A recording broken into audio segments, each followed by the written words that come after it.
Assalamualaikum warahmatullahi wabarakatuh. Ketemu lagi nih guys, abang-abangku, seniorku dimanapun kamu berada ya, dimanapun kalian berada, semoga dalam keadaan sehat walafiat, itu yang poin utamanya.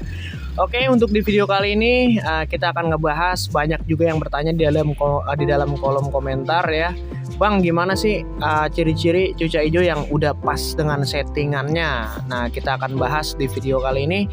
Sebelum kita bahas, untuk yang pertama kali gabung, bolehlah ditekan tombol subscribe dan like, komen, dan share-nya juga boleh banget ya. Agar video ini bisa lebih bermanfaat, biar bisa lebih berkembang channel ini gitu ya guys ya. Oke sobat lovers, kita lanjut. Gimana sih ciri-cirinya cuca hijau ini yang pas dengan settingannya gitu ya. Sebelum kita melihat ciri-cirinya, kita harus tahu dulu cara nyetingnya seperti apa. Nah, itu sudah saya terapkan di video sebelum-sebelumnya. Cara nyeting, mencari settingan itu sudah ada semua di video yang sebelumnya ya. Jadi nggak secepat yang kita kira sehari 2 hari itu ganti settingan udah langsung berubah. Enggak, kita harus nunggu seminggu, kita lihat perubahannya. Kalau emang belum cocok, taikin lagi seminggu. Kalau belum cocok lagi atau misalkan ketinggian, diturunin lagi ya. Gitulah, mencari settingan itu nggak gampang. Bahkan teman saya pun bisa sampai sebulan dia baru nemu settingan yang pas seperti itu ya. Jadi jangan gampang nyerah nih kalau untuk merawat cuca hijau kita gitu ya, untuk mencari settingan seperti itu. Nah, kita lanjut aja langsung ke ciri-cirinya ya. Ciri-cirinya ini burung tidak pecicilan, gesit tapi tidak pecicilan. Maksudnya bukan gesit ya, dalam arti lincah seperti biasanya, tidak gesit, dan selalu keluar isian sesekali dia berbunyi seperti itu sambil ngetrok ataupun bisa hyper juga. Itu bagi cuca hijau yang tipe hyper ya. Kalau untuk cuca hijau yang tidak hyper kan ada juga tuh gitu ya. Nah, itu biasanya benar-benar sering kali dia mengeluarkan isian, namun tidak jadi patokan bahwa cuca hijau yang keluar isian ini pasti keluar di gantangan. Itu tidak menjamin juga, tapi kebanyakan memang burung yang seperti ini itu rata-rata itu memang sudah mau untuk digantangkan seperti itu. Dan apalagi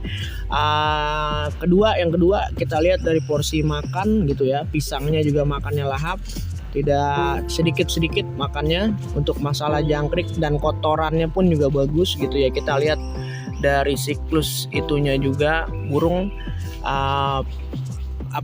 perform atau enggak nih di lapangan. Kita harus punya feeling seperti itu. Nah, begitu ciri-cirinya.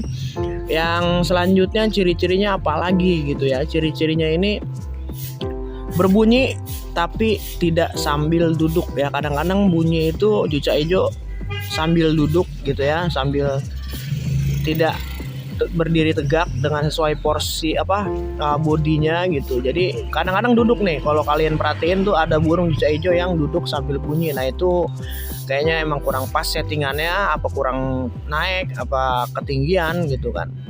Nah, kita coba juga untuk di track sebelum kita naik seperti itu. Kita track apakah burung ini masih nakal, masih bandel gitu ya, turun-turun sangkar, ngejar gitu. Kalau misalkan masih ngejar, berarti over birahinya masih ada ataupun over emosinya seperti itu. Langkah selanjutnya ya kita turunin dulu nih yang kekurangan dari burung kita, entah emosinya, entah birahinya gitu ya.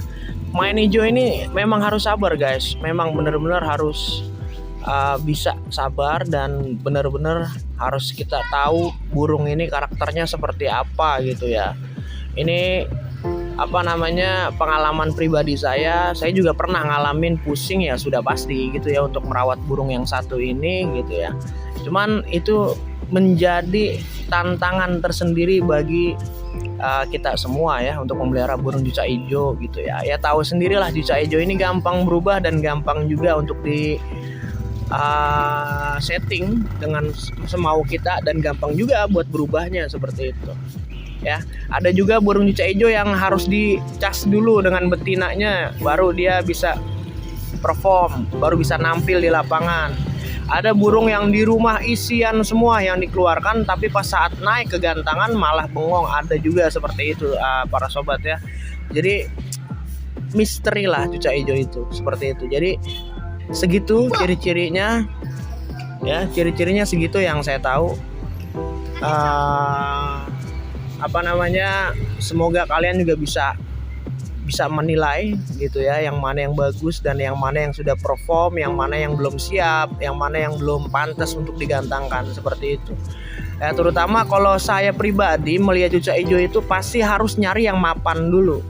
Kalau yang burung-burung muda langsung kita taikin tanpa adanya kemapanan gitu ya, maksudnya ngomong sampai belibet gini ya. Jadi harus mapan dulu lah kalau saya milih cucak hijau itu. Mapan tempat, mapan lingkungan, mapan di tempat lomba gitu ya. Itu memang harus seperti itu. Baik, itulah pengalaman saya. Mungkin kita bisa sharing juga, tulis di kolom komentar ya, gimana baiknya, gimana sih cara melihatnya, seperti itu. Kita sama-sama belajar seperti itu ya para sobat ya. Oke, sampai ketemu di video selanjutnya. Kira-kira saya akan harus ngebahas apa lagi nih? Tulis aja di kolom komentar ya. Sampai ketemu video selanjutnya. Assalamualaikum warahmatullahi wabarakatuh.